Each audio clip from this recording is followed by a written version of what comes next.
Hey everybody, welcome to Rock Your Mind TV Consciousness Lifestyle Series. I'm Rodasi Campbell. We're so excited to have you here, and just bring your full presence right here. Make sure you're all here right now. Just let go of whatever else you had going on, whatever else you have to have going on later, and just drink in to the best of your ability, just whatever is transmitted here today. And we'd love to hear from you. And speaking of we, I have an amazing guest today who's one of my soul brothers. He resides in the UK currently. We met each other through an organization called The Bright Path. We used to work together a bit on, I think, some of the blog stuff that the organization did and does for our website. And that's how I first started to get to know Arjuna Ishaya. Arjuna, welcome. Oh, yeah. We've been talking for a good 20 minutes. It's so funny to say welcome. Welcome to everybody else, though. This is new, isn't it? This is a new moment. Yeah, Arjuna and I started off kind of bam right out of the gates. We decided we should hit record, and so we're starting fresh. This is all pretend play in a way. Arjuna, you are a meditation and consciousness student and teacher. You're a monk, yes? I'm glad you said student, because I feel, yeah, that's I'm more comfortable being a learner than a teacher. Yeah, and you transmit the teaching that you practice and study, and there's kind of two sides to that, like the tools that we use, and then the exploration of what the tools reveal. Yeah and how you live them. Yeah, your first book is titled 200% an instruction manual for living fully, and so I wondered if we could start there and just talk about what does 200% mean. Yeah, you beautifully said it. It's the inward journey. It's the discovery of presence and the eternal now, and how that nourishes and inspires and is the foundation for everything that we do, everything that we say, for our external lives. And so 200% really is the claiming of both of those spheres. You know, in our modern life, we kind of think we have to choose. I think, well, at least I the way I see our culture is, it's, well, what do you want, peace, or do you want to make your way in the world? Do you want to take care of business? Do you want to go live in a cave, or do you want to have a family, do things? And that's a hard choice for people, or people like myself, because you think, well, the world's a beautiful place. I want to do things. I want to have adventures. I want to explore, taste, soak it all up. Why would I want to go live in a cave and give that all up, all the goodness, all the beauty? And so 200% really is an attempt to say, no, it's not an either or choice. Don't do that. Certainly make the foundation of all of it peace, make it presence. Let that nourish everything that you feel inspired to do, but don't think it's an either or thing. What a beautiful invitation. And I can relate to that as someone who's been a single mom for 15 years and still also a monk, you know, myself, a devotee of the present moment, an explorer of that. And you too are a husband and a father. You have those roles. You have two little ones at home, so you live what you're saying. Can you talk a little bit about what that looks like? You know, I mean, I think people, like you said, imagine a monk goes off and doesn't live in society. And certainly you and I both took time out of society at sections of our life to go inward. But can you talk about what it looks like for you in life to be living that way? Yeah, well, I think the times on retreat, the times in seclusion, it's not really the right word, but the taking myself out from the responsibilities and busyness were crucial to really get to know presence, to really get to know what surrender is, free of distraction. But where the spiritual rubber meets the road really is where it comes to your life, because this is where the practice of surrender, the practice of presence you'll see all the places where you're removed from that, where you're triggered and react, but this is where it needs to be lived. This is where it wants to be lived. And so for me, I never wanted to be a father, but it's been the greatest thing. Obviously, when my wife became pregnant, it was like, yes, let's do it.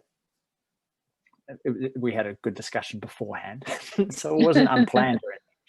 But you know, and my kids, my wife, my life shows me so much about surrender. There's a phrase I love: is life happening to you, or is it happening for you? And it's something we can assume either way, but when you choose to see that life is happening for you, everything becomes fuel for the fire. Everything becomes fuel for the spiritual path, to enliven your life, to show you where you're compromising, to remind you to go within first and then act from that foundation of presence. And my kids do that every single day. My wife does it every single day. Doing what I love to do in my business, writing books, all of that is you know, the Ishayas say, point the finger back at your own heart. What is it? And so there are no spiritual moments, right?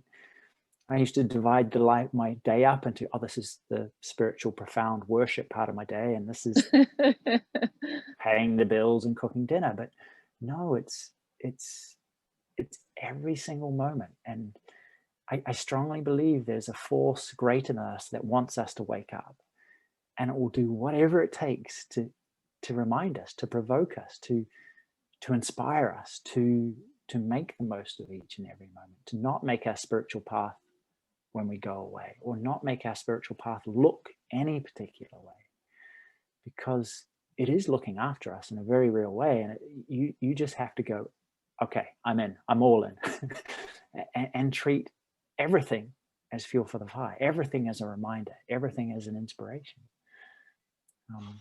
So that's the way I see 200%. That's the way I see being a monk and a father and a husband. To really get to the end of my life where I'm free of regrets. And I think my favorite saying really is the one that guides me is this: when you were born, you cried and the world rejoiced. Live a life so that when you die, the world cries and you rejoice. And I think that can only be done by embracing every single moment and squeezing the juice out of it. I love that. That's so beautiful. What a pristine, pure invitation, really. I mean, I think that it goes back to what you were saying about this collective idea that seems like the world tells us you can have one or the other, but not both at the same time. And that's been the most amazing revelation for me, that it is so, and yet a continual practice, because I have a 15-year-old daughter who, I mean, yes, it is an amazing mirror back and teacher, and very humbling, because I get to see also, I used to very much segregate, like, now I'm doing the spiritual thing, now this is just ordinary life. And our practice is very much about sort of cleansing ourselves of that erroneous belief, and in trading that belief out for an experience of what is actually possible, what is actually waiting for us. Your new book is, go ahead. I was just saying, being a parent, being active in the world requires, I mean, we have to do stuff, right? We have to make decisions. We have to make, we can be inspired and guided by our kids and the people around us, but we have to show them how to live as well. And sometimes it involves, I'm sure with a 15, knowing the kind of teenager I was, but that takes a lot of, I don't know if I'm doing it right, whatever right may be, but that sense of courage of, let's go within and see what my gut instinct is, and let's go with it. And if I'm wrong, I can say sorry. It's because, again, I thought being in a spiritual path was one of And often it's seen as one of a passive path, one of inactivity, or where you don't do anything. But I think that it's very much, you still are very active and passionate, and yet it's inspired from such a different level, from such a different place than what most people are up to. Yeah, it's part of the theme that I'm seeing take shape here, and it kind of, I think, leads to your second book title, or the next book title that you told me, which is Chasing More, Finding Enough, right? Yep. Is that correct? Absolutely. The shift from, it's almost like, because we have such a deeply ingrained belief that you can have one or the other, but not both, that as someone hears, well, if I'm making they don't even see that they unconsciously think, okay, so you're telling me I need to prioritize more of this peace thing, or meditate, or find connection or presence, or that spiritual sense of purpose. So what do I have to get rid of? What do I have to give up? What's the catch here? And there are shifts in what we have to prioritize, but it's just a flip from prioritizing all of the doing and action to the priority of presence and beingness. As you said, being in presence, I think, was part of what you talked about, and acting and doing from there. Is that right? Absolutely. And yeah, you know it. We're human beings, not human doings. We have such power to make a difference in the world. And I'm not saying, I've never said stop doing. In fact, the only reason I'm on this path is because I wanted to make my doings better. There were times where I was just felt so free, so alive, so immersed in the moment. And it seemed like the quality, free of struggle, free of striving and forcing, the quality just went through the roof. And always, all these things were done with a big fat smile on my face. Everything from my studies to my jobs to my relationships to just doing the things that I love to do. And really, so this really was a quest to find that sense of quality in everything. And I think people get so busy, and I know, I call it the donut life, in that people can have everything, like a truly wonderful life, but if they don't have a true connection, a stable connection with being, it's just like that hole in the donut. There's this beautiful cream, glossy, sparkle donut, but it's a whopping great hole in the middle. And it's the most confusing thing, because we believe, my society says, I should feel successful, I should feel satisfied, complete, enough. And yet it's not enough, nowhere near enough. It's half of the picture. And so by putting being first, you don't need more. You don't need to achieve. You don't need anything, but you still want. And there's a vast difference between wanting and needing. Needing is tough, really tough way to live. And so the spiritual path for me, and what I'm attempting to convince people in my book, is come from a place of want, but really prioritize that, letting now be enough, letting your life as it is be enough. From that sense of contentment and enough and being, wow, there's a huge springboard to really want to do more, to really put your energies and quality, bring some quality to everything that you do. So yeah.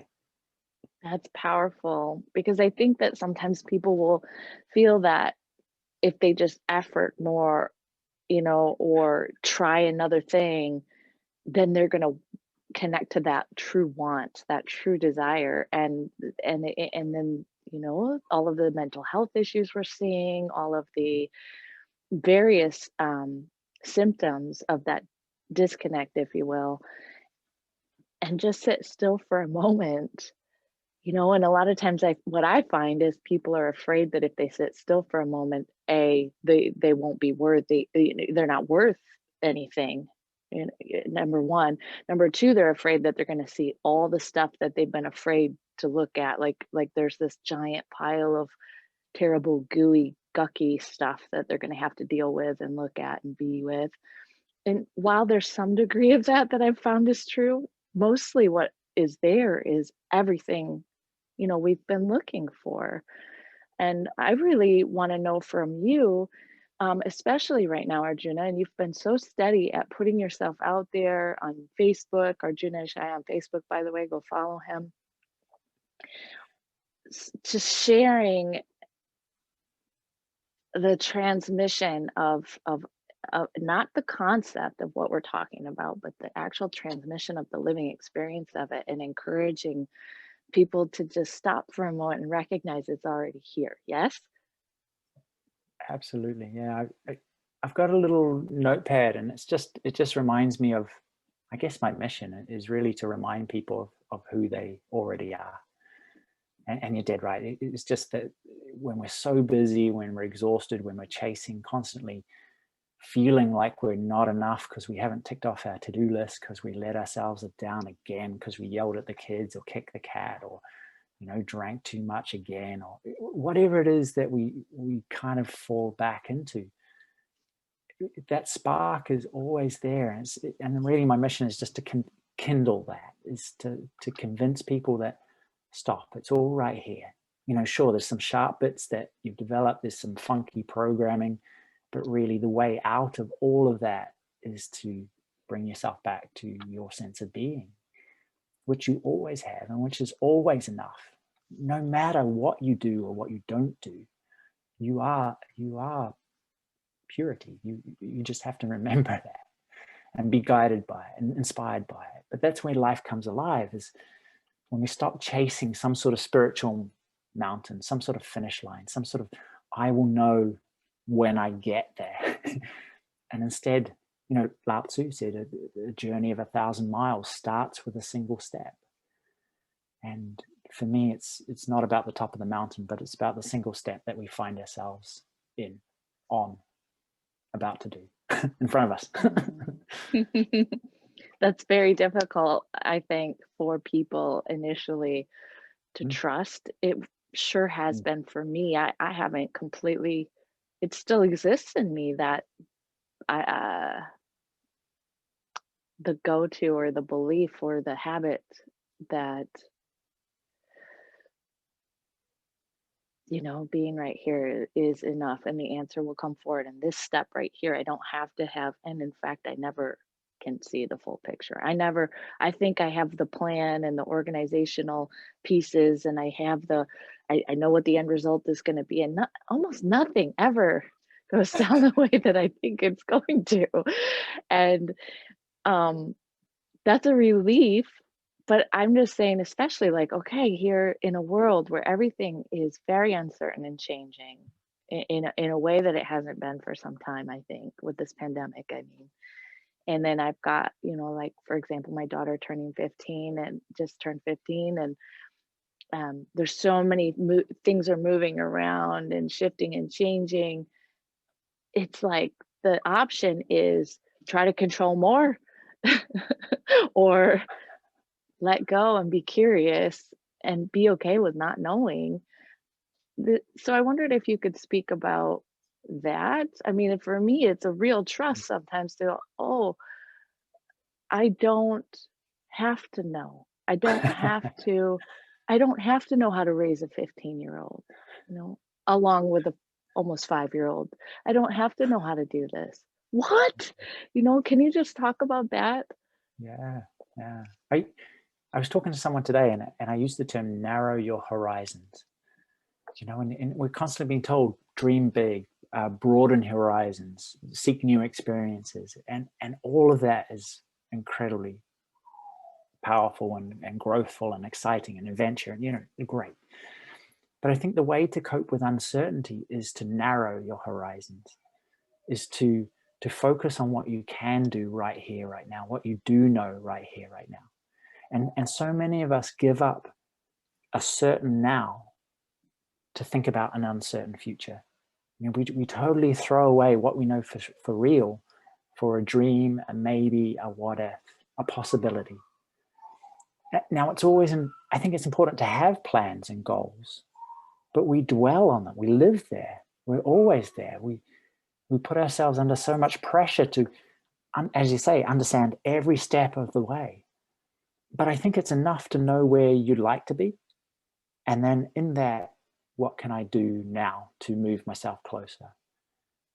And how beautiful is that? I have no idea how to raise a 3-year-old, but when I'm face to face with my daughter, I can meet the need of the moment. I can meet her need right now, free of expectation, free of plans, just innocently show up to her, and that will show me.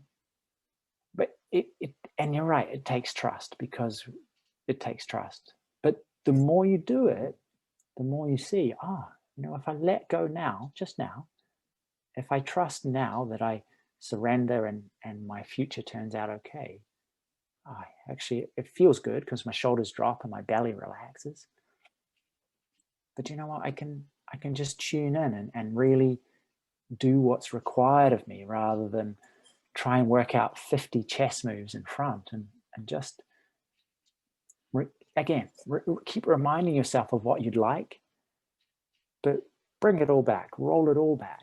And athletes do this all the time. They have goals. Business people, they have goals, but they perform so badly when they're focused on the goal. When they're focused on the next thing that they can do, that builds. All right. And that's all we have to do, is narrow our horizons. The whole world has changed. We used to exist in a world, and this is the funny thing about the virus, where I knew what I was doing over the summer. I have no idea. The future is this gray blob of who knows. And that's very unsettling for people. But this is real. We can do this. And so if you're ever feeling anxious or afraid or uncertain, just come back to now. Come back to this one small step here. What can you do? What needs to be done right now? Ignore everything else. There'll be a time and a place, but this, that's what I would say is narrow your horizons. Don't get too far ahead of yourself. Such a beautiful, again, invitation. And I want to invite everybody who's watching this right now, as I will continue to play with what Arjuna is saying myself, every day, every new opportunity that I can remember to, I do this. I don't just listen to what my teachers or peers or heroes and sheroes say and go, right. I try to implement it immediately. And sometimes I write it down. That helps me remember, especially if it's a new concept. I try to write it down and begin playing with it immediately, which helps me to remember to keep playing with it. And then I go back to that person and say, did I have that right? Am I doing the thing? Or it feels like I'm working at this, or just getting a little bit of tweaking advice. And so I want to invite everybody to really play with what Arjuna is saying. And if you really aren't getting it, please connect with him, and share what seems to be the problem or the trouble, because you can be helped to move beyond the current habits. We can be helped, to be moved beyond the current habits that make it seem like it's hard for us to just be right here. But Arjuna, it's such a relief to think, oh, I can have my goal or my dream. That's okay. And I totally can meet this moment. I can do what's right in front of me right now. It's such a relief. Yeah. But we need to have goals. We need to. If you think about, if you've ever been depressed, those are the times where you gave up on the future. You gave up on your goals and you stopped doing the things that moved you forward, right? You just curled up in a ball in bed, or you sat in front of the telly with the popcorn and the ice cream and you went, I don't know anyone who is, everyone is happy and fulfilled when it feels like they're making progress. So when they have a journey's end, when they have an idea or an ambition, but they don't live there, but they're just doing what it takes. And that's one of the tough things about lockdown, is because we had an idea, all these kind of vague ideas, unconscious plans and goals that have all of a sudden been removed. And so what might be a great idea is just to sit down and go, well, okay, what can I do? What goals, what ambitions, what little projects do I want to put in place so I know that I'm moving forward, improving myself in some way? And maybe that's in fitness, maybe that's doing something for your loved ones, maybe it's becoming a better mother, father, maybe it's becoming a better lover, maybe it's learning, maybe it's building something. Do you know? Maybe it's the world is your oyster, but recognize that it's been taken away from you, and now what do you want to put in place? And bring it back to what you can do now. Consistently show up to this. Embrace being and fill yourself up with it in presence, because then you'll see what to do next. You'll know what to do next. You just have to trust it and try it out. That's great. Thank you for that. I'm taking notes so that I can give some key points to people in the comments on YouTube and Facebook. Yeah. Do you know, I think the thing that stops people from trusting is that we try and get it right and try and avoid being wrong. And I've seen this in myself on the spiritual path, on the path of the world, is we really try and get it right. And we're afraid if we listen to the inner voice of knowing that that's wrong, because we're so used to looking for the experts outside of us. And there are people who are further along any path, and surrounding yourself with them, being the stupidest person in the room, so to speak, is wonderful, because you get inspired, you grow, you soak in them, who they are. But at the same time, part of surrender is surrendering, listening, being present to that gut knowing that I'm going to say this, I want to do this, this is important, this is not important. And I think that's what a lot of people have I know I still have trouble with that. And moving forward in that is an act of boldness, of trust. But, I've done it enough to know, this is important to listen to them. For what it's worth, don't try and get it right. We will make mistakes, and we can reset, we can say sorry, we can go again. You'll get that chance. I love what you're saying. I see it in myself as well, and I've spent quite a bit of time, and even in just through this pandemic, have broken through, having been forced to sit still in my home. I broke through a whole giant kind of glass ceiling of that, recognizing, one of my greatest things, my sister before she passed would say, quit caring what everyone thinks. And, we see all the places when we were young and people were like, who do you think you are? You're too much, or you're not good at that. I distinctly, and I don't hold these people to this, but I remember an aunt saying to me, do you think you're better than us because you're dressing nicely? Or my mother saying to me as I brought poetry, or I was writing music or designing clothing, that's great, but you're not going to make money doing that. You've got to find something you're good at that you can make money at. And those things, again, I don't hold those people responsible for those moments, but they impacted me deeply, and I believed something from those moments forward.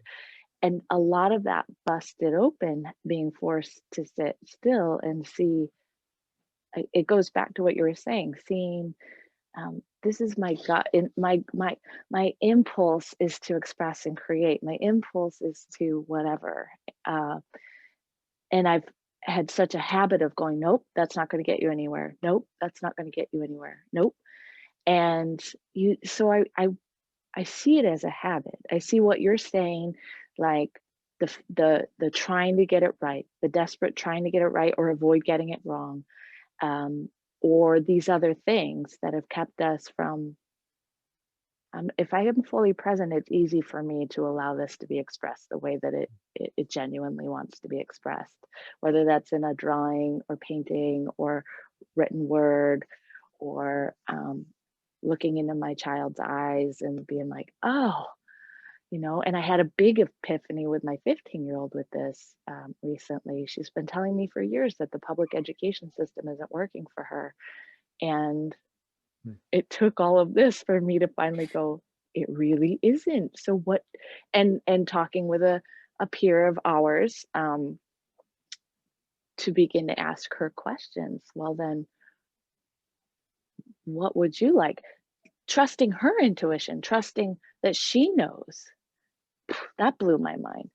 So I wondered if you could talk about, we see these things and we're like, oh, this is my issues, my programming, my whatever. Like, to break it down even more simply, that it's just a habit and that we can replace that habit with a new one. I wondered if you could talk about that a little bit. Yeah. Well, my whole reaction, my whole attitude to the negative stuff, when you look back and go, oh, I let myself down there, I'm not proud of that, I regret that, I'm downright angry with myself at that. I used to see it as further proof that I was not perfect. Oh, there you go. You're an idiot. You'll never get this. You might as well give up now. But I realized when you're climbing the mountain to some spiritual peak, to some evolution, to becoming, it's a slippery slope too. So when you mess up, the judgment, self-judgment comes in and really gives yourself a kicking. Right? And all it's doing is just by judging, you think you're being useful because you can learn something, because you've slipped back. And if you learn, maybe you can climb higher. But all that's happening is you're taking yourself away from the present moment. The learning has already occurred. You already know. You go, oh, Wow. dude, that was stupid. I let myself down. I forgot. And that for me changed from being, I've slipped back, I'm an idiot, to, oh, I just forgot. Okay, who do I want to be? Let's do it. Let's re-engage who I truly want to be. And first of all, I want to be filled with presence. Do I need to go say sorry? Let's do that, put it right, but do it filled with presence. So my heart, my spirit is in the apology, not self-pity, not please forgive me, just I am purely, do you know? And then you simply slide back in the bath rather than thinking I've fallen down, I've fallen behind schedule, I've messed up, I have to catch up. It's a case of, and our teacher says it's beautifully, are you awake or are you asleep? And the more awake you are, the more you see the times that you're asleep, and the more you go, aha, cool, I see, I fall unconscious there, and I'm not, like we were talking earlier, it's my dad's words coming out of my mouth, not mine. It's my dad's fears.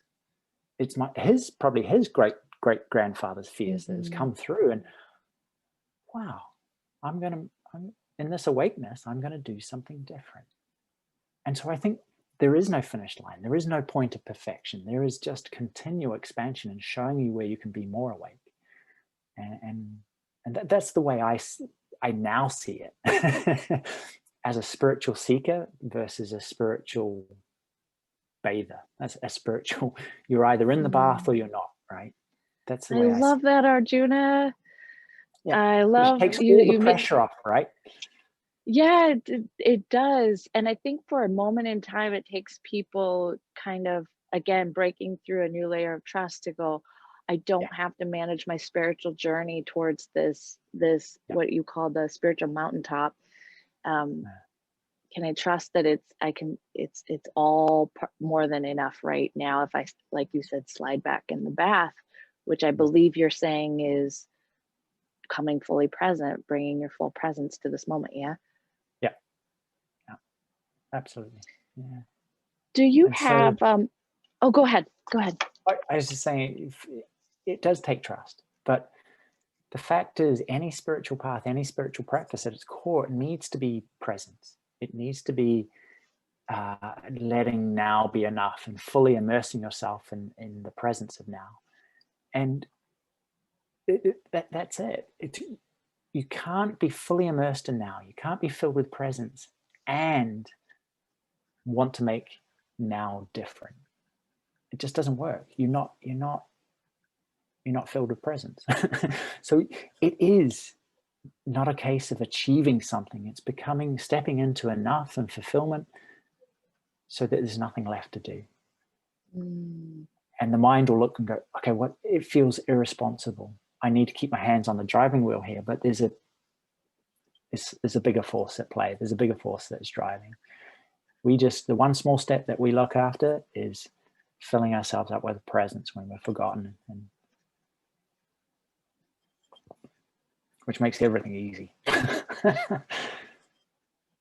I wonder, I'm addressing everyone watching, are you willing to be courageous enough to allow it to be that simple? Are you willing to be curious enough, fascinated enough to see if it can be that simple? And I want to implore you and encourage you to prove us right, prove us wrong. Don't take our word for it, but join us in the sandbox or in the bath, if you will, to see. And please let us know if you have questions about that. If that's something your heart is saying yes, and you're finding, that your mind is getting in the way of that or something, please let us know. Those beautiful words you use, curiosity and fascination, because that's it. Curiosity, no agenda, just showing up, completely showing up, going, oh, curiosity, without expectation, without insistence, without reference to the past or the future, just beautifully. Yeah, that's the right word. It's a great word. Well, thank you. It's become an important part of an important quality that's emerged in my experience that I didn't have at one time. And I had gads of it when I was a child. Yeah. Because we're so surrounded by people and books, and you read Eckhart Tolle, and you for serious students, we kind of get these expectations and these ideas, and they're all baggage. They really are. They're great for inspiration to kindle the fire, but it has to be a fire of what can I do right here, right now? Not what can I become, but what can I be? And it's such a big trap reading Autobiography of a Yogi for me, because I thought I would know when I reached the top of the mountain, because I would be talking with saints. I would develop these powers, the whole thing, right? And I never met the moment free of expectation. I never took my bag off. It was always with, this is nice, but I'm sure something better is coming. And what a waste, to tell you the truth. Nothing's wasted, but how beautiful is this moment when you take off your bag of expectation and just commune with it purely, become it. That's absolutely my experience as well. And I love that book. I see, I'm a visionary, and I believe in magic, and I believe that heaven is dawning on earth. I feel like I see that in very practical ways, even through all of the intensity that we're witness to. And sometimes I get tickled thinking about some of the things potentially coming into reality that are in that book. But I needed to set all of those things aside because they were definitely traps for me. And I find that with my students, like they determine that because they're having this exalted celestial intensity going on, and then it goes away. Well, when it was happening, they were onto something, and when it's not happening now what? But what I find is that still silent presence, if the moment is filled up with that, I could care less. I could care less if any of that stuff is happening. Yeah. I still have a preference for magic, and what not. Sorry, I think curiosity equals magic. That the more curious you are and fresh, you see magic time and time again. But it's not created, And as I was saying, I would love to have conversations with celestial beings and stuff like that, but it just seems it's not the case right now. Am I open to it happening? Absolutely, but I'm not going to let it be a guideline of how far I've progressed or how far I've slipped back because it came and went. It's, for me, this whole path is really recognizing what does not change about your presence and the presence of now. What is the continuous, unchanging, eternal nature of it? Everything else will come and go, and through habit we're just trapped into the things that change. Really identify, what is it about you, the presence of now, that does not change? What it is about your being that's been the same your entire life, and form a relationship with that. Everything else, let it come and go. It is the stuff of nature. As Krishna said to Arjuna, be without the three gunas. Be without all that changes. Enjoy it, appreciate it, love it, but don't get attached to it. That is, for me, spiritual text for you. I love that. For me, that is such it's a beautiful, beautiful gem. It's a beautiful invitation. It's an important one if you're interested in not suffering, for me anyway. It seems that if there's complexity and measurements and expectations and attachments to things, anything looking a certain way, the spiritual path, parenting, relationships, whatever, yeah, there's room for suffering in that. And the cool thing is that what I've learned is, even if I had an expectation and I'm meeting a moment where I'm disappointed, I can slip back into that bath. It doesn't have to be a problem that I forgot, as you say. Yeah. And life's going to show us. It wants to show us, and we want to see it. We want to see all those moments where we forget, where we have an expectation and get disappointed or bored or annoyed, or we want to see those places, and so we can be awake. And life is happening for us, and it will show us. So you might as well say thank you, even though you might not feel grateful at the time. I think that one of the cool shifts for me that's happened is that those moments that used to signify some failure or something are delightful. Mm-hmm. There's like a joy that's there. I don't know my relationship to moments of forgetting or challenge or whatever. There's a joy, and there's a fascination and a joy in it today that wasn't there at one time. And I did a talk for a group at a Unity church a few years back, and I was sharing my experience of my sister's death and feeling immense grief, while at the same time such gorgeous, beautiful joy and love. And if you had explained this to me, I would have thought, A, how does that happen at the same time? You must be crazy. Or B, you're making this up, or something. Or if I was open enough, I might have thought that sounds cool, but I don't think that's possible for me. And to a quieter degree, you know what I mean? That was an intense, contrasting experience that we don't have every day. But to be open to every moment, to see everything as you're saying, it takes on a different quality. The challenges take on a different quality. The perception of it's not so much like there's a judgment, there's a problem even. Has that been your experience? Yeah, absolutely. Yeah. I remember when I fully committed, when I really started to commit, when I booked just a plane ticket that really represented the start of a commitment to being an Ishaya, to my spiritual journey. I remember standing in my hallway of my house, and I was so afraid I started to cry, but then I started to giggle, and it was almost like my mind was crying, but my heart was laughing. Do you know? And I don't know if it sounds kind of like but it was bizarre because I was like, bah. And I had enough clarity to go, you know what, this is weird, but let's go with the joy. Let's go with the sense of having wings, you know? I like that.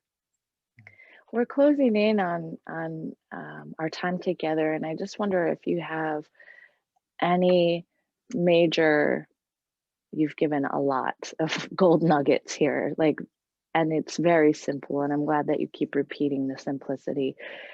If you want to reinforce that now, or if you have an exercise or something, anything that you'd like to share in closing, to leave with the seekers who are hopefully coming into becoming finders.